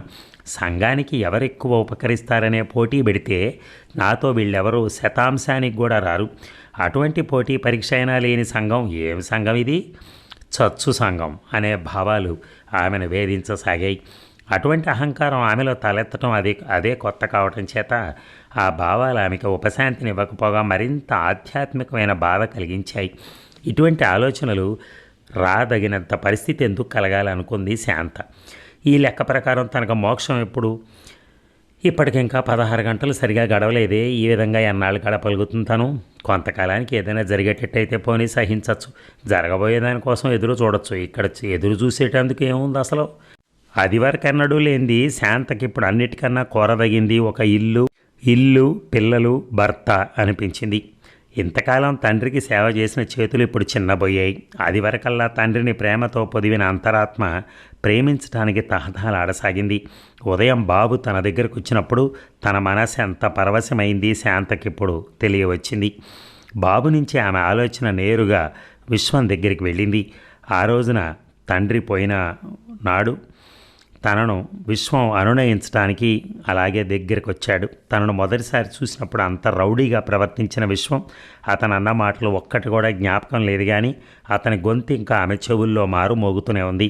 మాటల సారాంశం కూడా ఆమె మనసులో గాఢంగా నాటుకుపోయింది. శాంత నిట్టూర్చింది. విశ్వం తనను ఈ పాటికి సగం మరిచి ఉండొచ్చు. తీరా తనకు పనిబడితే అతను సహాయం చేయలేని స్థితిలో ఉండొచ్చు. ఈ దిక్కుమాలిన సాంఘిక వాతావరణంలో ఉన్న మనిషి వాగ్దానం ఆరటోలి విలువ చేయదు. అయినప్పటికీ అతను ఆ మాట అంటాం ఎంతో బాగుంది. నిజంగా అందరూ అలా అనగలరా? విశ్వం మంచివాడు, ఆత్మ కలవాడు. అతనికి రాసిన ఉత్తరం పోస్ట్ చేయాలి. ఈ పరమ పల్లెటూళ్ళలో పోస్ట్ ఆఫీస్ ఒకటి ఉంది. ఎక్కడో కొంచెం పొద్దువాలగానే ఏకంగా బయటికి పోయి ఉత్తరం పోస్టులో వేసి అట్టా షికారు పోదామని నిశ్చయించింది శాంత. ఆమె వీధిలోకి వస్తే అంతా వింతగా చూసేవాళ్లే. వాళ్ళ చూపులు ఆమెకి చిరాకు కలిగించాయి. అజ్ఞాతంగా ఉండదలిచిన వాళ్ళెవరూ పల్లెటూర్లకు పోరాదని ఆమె తెలుసుకుంది. అది పోస్ట్ ఆఫీస్ అని గుర్తించడానికి ఒక ఎర్ర డబ్బా తప్ప ఇంకేమీ లేదు అక్కడ. లోపలికి వెళ్ళి ఒక కవర్ కొని అడ్రస్ రాసి తన ఉత్తరం అందులో పెట్టి డొక్కులో వేసి బయటకు వస్తుండగా ఒక నల్లని పొట్టి మనిషి ఎదురై ఆమె వంక చాలా ఆశగా చూశాడు. మానవుడు కళ్ళలో అంత కాంక్ష ప్రకటించగలగటం ఆమె అన్నడూ ఎరగదు. ఆ మనిషిని సాధ్యమైనంత త్వరలో మర్చిపోయి శాంత ఊరి బయటికి నడవసాగింది. సూర్యాస్తమయం కావచ్చింది. శాంత చెరువుగట్టు చేరుకుని చుట్టూ ఉన్న దృశ్యం కలయజూసి అది తన కళ్ళకు బాగానే ఉందని నిర్ధారణ చేసుకుంది. ఆ దృశ్యంలో అందమేమీ లేదు, కానీ మనిషిలో ఉన్న పశుత్వాన్ని సమర్థించేందుకు ఆ వాతావరణం అనుకూలంగా ఉంది. ప్రకృతికి అంత దగ్గరగా ఉండే జనానికి కృత్రిమమైన సంస్కారం కానీ అంతకంటే కూడా అసహజమైన వేదాంతం కానీ అబ్బకపోవటంలో శాంతకు వింత కనిపించలేదు. వెనక అడుగులు చప్పుడైంది. ఆ పొట్టి దున్న వచ్చాడు. చెరువుగట్టు మీద ఆమెకు సమీపంలో నిలబడ్డాడు. నువ్వు శాస్త్రి కూతురు కదూ? శాస్త్రి నేను చిన్నతనంలో కలిసి చదువుకున్నాం. నేను చిన్నతనంలో ప్రైమరీ దాకా వెలిగించాలే. నీ పేరేమిటి అన్నాడు దున్న. అదివరకు ఆమె పేరు తెలుసుండి మర్చిపోయినట్టు. శాంత ఆయన్ని ఎగాదిగా చూసి మిమ్మల్ని పోల్చలేదు అంది శీతలంగా. ఈ చూపు దున్నను మరింత ప్రోత్సాహపరిచినట్టు కనపడింది. నా పేరు లక్ష్మీ నరసింహం అంటారులే. ఈ చుట్టుపక్కల నా పేరు తెలియని వాళ్ళు లేరు. అదిగో ఆ కనిపించే గట్టు లగాయత్తు ఆ దూరాన తాళ్ల వరకు మా భూమే. ఆ తాళ్లే పొలిమేర. నిన్ను ఈ ఊరు తీసుకురావటం పొరపాటే చేశాడు పురుషోత్తం. ఈ ఊళ్ళో వాళ్ళు మహా చెడ్డవాళ్ళు. శాంత ఆయన మాటలు విననట్టుగా నటించింది. ఆయనకేసి చూడనన్నా చూడల. వస్తా, ఉంటావు కదా, కనిపిస్తూనే ఉంటావుగా, నేను పరాయవాణ్ణి కాదులే అంటూ దిక్కులు అదిరేటట్టుగా ఒక నవ్వు నవ్వి దొన్న తన పొలం కేసి నిష్క్రమించాడు. శాంత గట్టు మీదే కొంత దూరం నడిచి వచ్చిన చెట్టు కింద కూర్చుని ఏదో ధ్యానంలో పడింది. ఆమె ఆలోచన పరంపర ఆగిపోయి ఆత్మజ్ఞానం కలిగేటప్పటికీ పొద్దుపోయింది. చుట్టూ ఉన్న వెలుతురు వెన్నెల అని తెలుసుకుని శాంత ఆశ్చర్యపోయింది. ఇంటికి రాగానే శాంత కోసం నిరీక్షిస్తున్న వాడల్లే పురుషోత్తం గారు ఎక్కడికి వెళ్ళావు ఒంటరిగా అన్నారు వాకిట్లోనే. షికారుకి వెళ్ళాను. అయ్యయ్యో, నలుగురికి తెలిస్తే ఏమనుకుంటారు? నలుగురికి తెలియక ఏమవుతుంది? ఏమనుకుంటారు? షికారుకి వెళ్ళాను అనుకుంటారు. చాలే, ఏమన్నా అనుకుంటారని నీకు భయం లేకపోతే నాకు లేదా? పిల్లలు గలవాడిని, నన్ను 4 కాలాల పాటు బతకనివ్వా ఏటి? ఇది ఏమన్నా పట్టణమా? ఆడవాళ్ళు విడిచేసి షికారులు కొట్టి రావటానికి? అట్లా పోవటానికి వీల్లేదు. తర్వాత నీ ఇష్టం. పైగా ఆ మైరావణుడితో మాట్లాడేవట దేనికి? ఆ లక్ష్మీ నరసింహం చూస్తుండగానే మరి మచ్చు మందు చల్లేస్తాడు. వాడితో మాట్లాడిన ఆడది సగం చెడిపోయిన దాని కింద లెక్క. అంటే ఒంటరిగా షికారులు పోతేను, పరాయి మగవాళ్లతో మాట్లాడితేను మీ ఆడవాళ్ళకి ఇబ్బంది రావచ్చు. నాకే, నన్ను కూడా ఈ నిర్బంధాలు బాధిస్తాయా? మాకొక పద్ధతి, నీకొక పద్ధతినా? అంటే ఇంట్లో ఉంది గనక ఇంటి బయట కూడా ఉండకపోతుందా అనుకున్నాను. నాకు మాత్రం తెలుసునా పెట్టునా? ఆ మాట అని కొంత పగ తీర్చుకున్నందుకు శాంత కాస్త ఆనందం కలిగింది. ఆ రాత్రే పెట్టే బెడ సర్దుకుని మర్నాడు ఉదయమే తను వెళ్ళిపోతున్న సంగతి పిన తండ్రికి చెప్పింది శాంత. ఎక్కడికి అన్నాడు పురుషోత్తం ఆశ్చర్యంతో. మా పినతల్లి దగ్గరికి. నేను ఎలాగో భోగం మనిషినని తేలిపోయింది. అది వరకల్లా బ్రాహ్మణ మనిషిగా నటించాను. ఇక సాగనప్పుడు ఏం లాభం? నేను ఎవరిదాన్నో వాళ్ళ దగ్గరికే పోతాను అంది శాంత. ఇక తన మేనల్లుడు భాస్కరము, అతని స్నేహితుడు విశ్వము తను కోరిన ప్రకారం వచ్చినందుకు రాఘవయ్య గారు చాలా సంతోషించారు. నాగభూషణానికి కూడా చెప్పాను మీరిద్దరు వస్తున్నారని. అతను సరే అన్నాడు. నేనేం చెప్పినా నాగభూషణం అన్నాడు కాదనలేదులే. పాపం ఆయన నాకన్నా అతనే ఎక్కువ డబ్బు ఈ కంపెనీలో పెట్టాడు కనుక మీరేం చేసినా అతనికి తెలియటం ధర్మం. అందుకని సాయంకాలం గదికి రమ్మని అతనికి కబురు చేస్తాను అన్నారు రాఘవయ్య గారు. ఆ సాయంకాలమే భాస్కర్రావు, విశ్వం, రాఘవయ్య గారు, నాగభూషణం గారు కంపెనీ గదికి చేరారు. ముందుగానే కబురు చేయటం వల్ల కంపెనీ మెంబర్లు, హార్మోనిస్టు మొదలైన వాళ్ళంతా చేరారు అక్కడ. మెంబర్లలో 80, 40, 50 ఏళ్ల వాళ్లే కానీ చిన్నకారు లేకపోవడం కనిపెట్టాడు భాస్కరం. హీరో పాత్రలు వేసే ఆయన 40 ఏళ్లవాడు, ఆడవేషాలు వేసేవాడు 30 ఏళ్లవాడు. తమను పరీక్షించటానికి 2 కుర్రాళ్ళు వచ్చారు అనగానే మెంబర్లకు అతిశయం వచ్చింది. కానీ తమ ఆగ్రహం బయటపెట్టేందుకు లేదు. ఈ కంపెనీ వదిలిపెడితే ఆ మెంబర్లను మరెవరూ తీసుకోరు. పుట్టినప్పటి నుంచి వేషాలు వేస్తున్న కారణం చేత వాళ్ళకి మరొకటి చేయటం చేత కాదు. వాళ్ళ స్థితి నిజంగా శోచనీయం. ఏదైనా ఒక సీన్ రిహార్స్ చేయండి అని అడిగాడు భాస్కరం. గయోపాఖ్యానం, హరిశ్చంద్ర, సాత్రాజితీయం మొదలైన నాటకాల నుంచి ఒక్కొక్క సీను రిహార్సల్ చేశారు. ఇదంతా ఏమీ లాభం లేదు. ప్రపంచం అంతా మారుతూ ఉంటే మనం ఈ నాటకాలు, ఈ రకం నటన, ఈ పాటలు పట్టుకుని వేళ్లాడి ప్రయోజనం లేదన్నాడు భాస్కరం. తర్వాత విశ్వం, గిరీశం స్వాగతాలు 2 చెప్పి చూపించాడు. హీరో పాత్రధారికి కొంచెం రోషం వచ్చింది. అడ్డు చెప్తున్నందుకు క్షమించండి. నాకు 20 ఏళ్ల స్టేజ్ అనుభవం ఉంది. వారిప్పుడు చెప్పినట్టుగా స్టేజీ మీద అది యాక్టింగే కాదంటారు అన్నాడు ఆయన. అవును, అదే ముఖ్యమైన విషయం. నటుడు నటిస్తున్నాడనే జ్ఞానం ప్రేక్షకులకు కలగరాదు. నా స్నేహితుడు స్టేజీ మీద నిలబడి గిరీశం పాత్ర ఈ విధంగా నటిస్తే అతడు గిరీశం కాడనేది ఎవరూ గమనించరు. నటనలో ముఖ్యమైన విషయం అదే. అతను 2 పాటలు కూడా పాడతాడు, వినండి అన్నాడు భాస్కరం.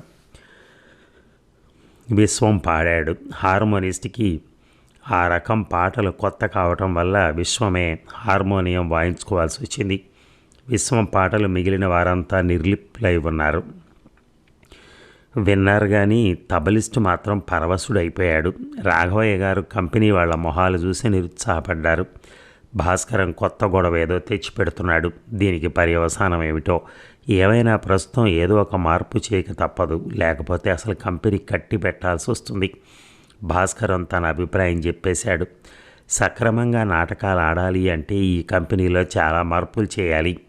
లైటింగ్ కింద, ఆర్కెస్ట్రా కింద, సీనరీ కింద చాలా డబ్బు ఖర్చు చేయాలి. నన్ను నమ్మి ఈ ఖర్చు అంతా చేయమనటం భావ్యం కాదు. ఒక కొత్త నాటకం కొనేటందుకు 5-6 ఖర్చు పెట్టడం కూడా నాకు ఇష్టం లేదు. ప్రస్తుతానికి నేనే ఒక నాటకం రాసి తయారు చేస్తాను. పాటలకి మట్లు అవి విశ్వం రాస్తాడు. సాధ్యమైనంత తక్కువ ఖర్చుతో దాన్ని ప్రదర్శిద్దాం. దాన్ని 4-5 నెలల పాటు ఆ- ఆడిన తర్వాత పెట్టుబడి పెట్టడానికి మీకు మనస్కరిస్తే పెడుతురు కానీ గిట్టుబాటు కాదని తోస్తే మా దారిన మేము పోతాం. దీనికి రాఘవయ్య గారు నాగభూషణం గారు కూడా ఆమోదించారు. మర్నాడు స్నేహితులు ఇద్దరు కలిసి శాంతకు మళ్ళీ ఉత్తరం రాశారు. తాము పలానా చోట ఉన్నామని, ఇక ముందు తమకు రాసే ఉత్తరాలు ఒకే కవర్లో పెట్టి పంపుతూ ఉండమని, ఎప్పుడన్నా వీలు చూసుకుని వచ్చి తమతో 4 రోజులు గడిపెళ్ళమని. శాంత తమకు చాలా దగ్గరలో ఉందని వాళ్ళిద్దరికీ తెలియదు. కంపెనీ గదికి వెనక భాగంలో అవతల వీధిలోకి ముఖద్వారం కలిగిన 2 అంతస్తుల మేడలోనే శాంత గడిచిన 2-3 రోజుల నుంచి ఉంటోంది. అది ఆమె పినతల్లి అనసూయ ఇల్లు. ఒక కమిషన్ వ్యాపారస్తుడు ఆమెకి ఇల్లు ప్రత్యేకంగా కట్టించి ఇచ్చాడు. అనసూయ శాంతను చిన్నతనంలో ఎప్పుడో చూసిందట. శాంత అనసూయను అసలే ఎరగదు, కానీ ఇద్దరూ ఒకరినొకరు చూసుకుంటూనే ప్రేమించుకున్నారు. అనసూయ శాంతకు 2 చేతుల ఆతిథ్యం ఇచ్చింది, కానీ ఆ పిల్ల తన ఇంట ఉండగలుగుతుందని అనసూయ అనుకోలేదు. తన ఇల్లు, రహదారి, బంగళా, వచ్చేవాళ్ళు పోయేవాళ్ళు, తను తినే తిండి శాంత తినదు. శాంతకు కావలసిన విధంగా తను మాట్లాడలేదు. శాంతకు పినతండ్రి ఇల్లు ఏ విధంగా బందిఖానా అయిందో పినతండ్రి ఇల్లు కూడా అలాగే బందిఖానా అయింది. అప్పుడు తను గది విడిచి రావటానికి లేకపోయింది. ఇప్పుడు గది విడిచి రావటానికి లేదు. అనసూయ కోసం వచ్చిపోయే జనానికి కనిపించడం శాంతకి ఇష్టం లేక అప్పుడు తను ఇల్లు విడిచిపోవటానికి లేకపోయింది. ఇప్పుడు ఇల్లు విడిచిపోవటానికి లేదు. అటువంటి ఇంట్లో నుంచి బయటికి పోతూ ప్రపంచానికి కనిపించడం శాంతకి ఇష్టం లేక. ఈ పోలిక చూసి శాంతకు నవ్వొచ్చింది. 2 ఇళ్ళు సంఘానికి చెరో చివర ఉండి తన పాలిటికి 2 ఒకటిగానే ఉండటం శాంత ఆత్మ విమర్శకు చాలా తోడ్పడ్డాయి. అయితే ఈ 2 ఇళ్లలోనూ ఇంకొక తేడా కనిపెట్టింది శాంత. తన పినతండ్రి గారి ఇల్లు తనకు బందిఖానా కావటం కేవలం తన తప్పేనని పురుషోత్తం గారు నిరూపించడానికి ప్రయత్నించారు, కానీ శాంతను నమ్మించలేకపోయారు. ఇక్కడ తనకు జైల్లో పెట్టినట్టుండడం శాంత తప్పేనని నిరూపించేవారెవరూ లేరు. కానీ ఆ విషయం ఎవరూ నిరూపించని అవసరం లేకుండానే ఆమెకు నమ్మకం కుదిరింది. జీవితం తల్లకిందులుగా ఉన్నందుకు ఇదొక నిదర్శనం. అక్కడికి శాంత కోసం తలవాకిలి తలుపు గడియ వేసుంచి ఎవరన్నా వచ్చి తలుపు తట్టినప్పుడు శాంతను తన గదికి వెళ్ళనిచ్చి మరీ తలుపు తీసే ఏర్పాటు చేయటానికి ప్రయత్నించింది అనసూయ. అసలు ఈ ఏర్పాటు పారలేదు. ఎవరో పొరుగిళ్ళ వాళ్ళు వచ్చినప్పుడు కూడా శాంత గదిలోకి పోయి దాక్కోవాల్సి వచ్చింది. తన కోసం పినతల్లిని ఇన్ని అగచాట్లు పెట్టడం శాంతకు అవమానకరంగానూ కృతజ్ఞతగానూ తోచింది. అది వరకు భోగం వృత్తిని గురించి శాంతకు రకరకాల విశ్వాసాలు ఉండేవి. ఆమె పినతల్లి ఇంట అడుగు పెట్టగానే అవి మారసాగాయి. భోగం వృత్తి ఆర్థిక సమస్యల వల్ల ఏర్పడ్డదేనని, అది పరిష్కారం అయితే శరీరం అమ్ముకోవటం ఉండదని ఆమె అభిప్రాయం. ఇది కులాచారాలు లేని పాశ్చాత్య దేశాల్లో నిజం కావచ్చు, కానీ మన సంఘంలో మాత్రం నిజం కాదని శాంత ఇప్పుడు తెలుసుకుంది. తన పినతల్లికి చాలా ఆస్తుంది. పిల్లలు లేరు. ఒక పిల్లను పెంచుకుంటే 12 ఏళ్ళు పెరిగిపోయింది. ఆమెకు వృత్తి చేయకపోయినా గడుస్తుంది, కానీ ఆమె మానలేదు. అనసూయ తన వృత్తి మీద ఏ విధమైన యావగింపు లేనట్టుగా శాంతకు అర్థమైంది. ఆ మనస్తత్వం ఏమిటో ఊహించడానికి ప్రయత్నించి శాంత ఓడిపోయింది. శరీరం అమ్ముకోవటం నీచమైనప్పటికీ దానివల్ల ఇహమైనా ఉందని శాంత అది వరకు నమ్మి ఉండింది. ఈ వృత్తి ఒక్కొక్కరికి రోజుకి పావలా కూలీ రేటు కూడా గిట్టించనట్టుగా ఇప్పుడు శాంతకు స్పష్టమైంది. తన పినతల్లి దగ్గరికి మీనాక్షి అనే మనిషి బేడకు పావలాకు వస్తూ ఉండేది. ఈ వృత్తిలో కూడా అదృష్టం కలిసి రావటం రాకపోవటం ఉంటుంది. ఒక్కొక్కసారి రంభ వంటి దానికి రోజులు కలిసి రావు. దొరికే ఖాతాలన్నీ నాసివే అవుతాయి. సంపాదించే డబ్బు అలాములు పలాములు అవుతుంది. ఇది అందరికీ చేతైన విద్య కాదు. కనుముక్కు తీరైనా లేకుండా 2 సంవత్సరాల్లో రాణివాసపు దర్జా సంపాదించే వాళ్ళు ఉంటారు. కొందరు చదువు ఎక్కువై చెడిపోతారు. వాళ్ళు ఒకడి దగ్గర గుంజి ఇంకోడి మొహాన పోస్తారు. వృత్తి చేసే తెలివితేటలు జన్మతః రావాలి. ఆ తర్వాత ఎంతో అనుభవం కావాలి. చెప్పేవాళ్ళు ఉండాలి. చెప్పింది అర్థం చేసుకోవాలి. తర్వాత గీత కలిసి రావాలి. ఇది నిజంగా కష్టమైన విద్య. దీనిలో గొప్పవాళ్ళు అనిపించుకున్న వాళ్ళు నిజంగా గొప్పవాళ్లే. శాంత పినతల్లి ఉపన్యాసం వింతగా ఉంది. అయితే ఇదంతా ఆమెకు నిజాయితీగా కనిపించింది. ఇదంతా తనకు వ్యర్థ జ్ఞానం. ఒకటి మాత్రం తేలింది. తను బ్రాహ్మణత్వానికి ఎట్లా తగదో చేయదలిస్తే సాని వృత్తికి అట్లాగే పనికిరాదు. తను త్రిశంకు స్వర్గంలో ఉంది. ఇక శాంత తన గదిలో కూర్చుని ఏదో చదువుకుంటూ ఉండగా దొడ్డి వెనక ఇంటి వైపు నుంచి ఎవరో పాడటం వినిపించింది. ఏదో పాత రకం పాటలు. ఆ గొడవ మర్చిపోయి శాంత మళ్ళీ చదువులో పడింది. ఓ పావుగంట అయిన తర్వాత ఆగిపోయిన పాటలు మళ్ళీ ప్రారంభమయ్యాయి. ఈసారి ఇంకెవరో పాడుతున్నారు. ఆ పాట వింటుంటే శాంత హృదయంలో అస్పష్టమైన ఆవేదన ఏదో ప్రారంభమైంది. ఆ పాట బాగుంది అన్న సంగతి కూడా ఆమె గమనించలేదు. కానీ ఆ గొంతు ఆమె నరాలు పట్టుకుని లాగుతున్నట్టయింది. శాంతకు మొదట చిరాకేసింది. కానీ త్వరలోనే ఆ చిరాకు బాధగా మారింది. ఆ పాడేదెవరో కనుక్కుంటే కానీ ఆమె ఆరాటం తగ్గేటట్టు లేదు. ఈ పాట పూర్తి కాగానే శాంత కిందకి దిగొచ్చి తలదూకొని సింగారించుకుంటున్న అనసూయ దగ్గరికి వచ్చి, పిన్నమ్మ, మన ఇంటి వెనకాల పాటలు పాడతారు ఎవరు అని అడిగింది. ఈ ఊళ్ళో సినిమాలు అవి ఉన్నాయి కదా, సాయంకాలం పూట వెళ్ళి సినిమా అయినా చూసి రాకూడదమ్మా అంది ఆమె. అబ్బాయి అందుకు కాదు, ఇప్పుడెవరో ఎరిగినట్టున్న గొంతుతో పాడితే అందుకు అడిగాను అంది శాంత. వాళ్ళెవరో నాటకాల వాళ్ళు. ఇక్కడ మాకో నాటక కంపెనీ ఉందిలే, దిక్కుమాలిన కంపెనీ. దాన్ని వదిలేయమంటే వదలడు చైర్మన్ గారు. చైర్మన్ ఎవరు? ఉన్నాళ్లే నాగభూషణం అని మన ఇంటికి వస్తూ ఉంటాడు. ఆయన చైర్మను కాదు, పాడు కాదు. వెనకెప్పుడో కౌన్సిలర్గా ఉండి 15 రోజుల పాటు చైర్మన్ పనిచేశాడు. ఆయనంతా చైర్మన్ అంటారు. అనసూయ ఈ మాట అంటూ ఉండగానే నాగభూషణరావు లోపలికి అడుగుపెట్టారు. మొదట శాంత కంగారు పడింది. అలవాటు ప్రకారం పారిపోయి తన గదిలో దాక్కోవాలని ఆలోచన వచ్చింది. కానీ శాంత ఆలోచనని చంపేసింది. పొట్టిగా బొద్దుగా బట్టతల వేసుకుని నాగభూషణం గారు నిరాపాయుడైన నడి వయసు వాడల్లేను పెద్ద మనిషిగాను కనిపించాడు. కూర్చోడి చైర్మన్ గారు, లాడ్జిలో పాడుతున్నదెవరు? మళ్ళీ నాటకాలు ఆడుతున్నారయ్యే. మొత్తానికి దివాలా తీసిన కంపెనీ పట్టుకుని ఏం పాకులాడతారండి అంది అనసూయ. పోనిస్తూ మా రాఘవయ్య గారు ఎవరినో కొత్త వాళ్ళని తెచ్చి కొత్త నాటకాలు ఆడిస్తున్నాడు, చూస్తాం. ఇంతకన్నా చెడదు కదా ఈ పిల్లెవరు అన్నారు చైర్మన్ గారు. మా పిల్లే, మా అక్కయ్య కూతురు. ఎప్పుడొచ్చింది? ఓ 2-3 రోజులైందిలే. అట్లాగా? ఏం చేస్తూ ఉంటుంది? ఎక్కడుంటుంది? చదువుకుంటుంది. ఈ మధ్యనే వాళ్ళ అయ్య పోయాడు. కొంతకాలం నా దగ్గరే ఉంటుంది. బోలెడంత ఆస్తుంది. పిల్లని చూశారు కదా, దానికి మంచి సంబంధం ఉంటే చూడండి, పెళ్లి చేసేద్దాం అంది అనసూయ. ఏం సంబంధాలు, ఏం పెళ్ళిళ్ళో నన్ను అడిగితే ఈ రోజుల్లో పెద్ద మనుషులైన పిల్లలు ఎవరు మొగుళ్ళను వాళ్ళు వెతుక్కుంటేనే బాగుంటుంది. మనం పోయి మొగుళ్ళను వెతకపోతే ఆ మొగుళ్ళు నిక్కి కూర్చుని మననే పెళ్లి చేసుకోమంటే ఎంతెంత కట్నం అడగొచ్చునో అంతంతా అడుగుతారు. దానికి కూడా ఇష్టపడే సంబంధం కుదురుస్తామా?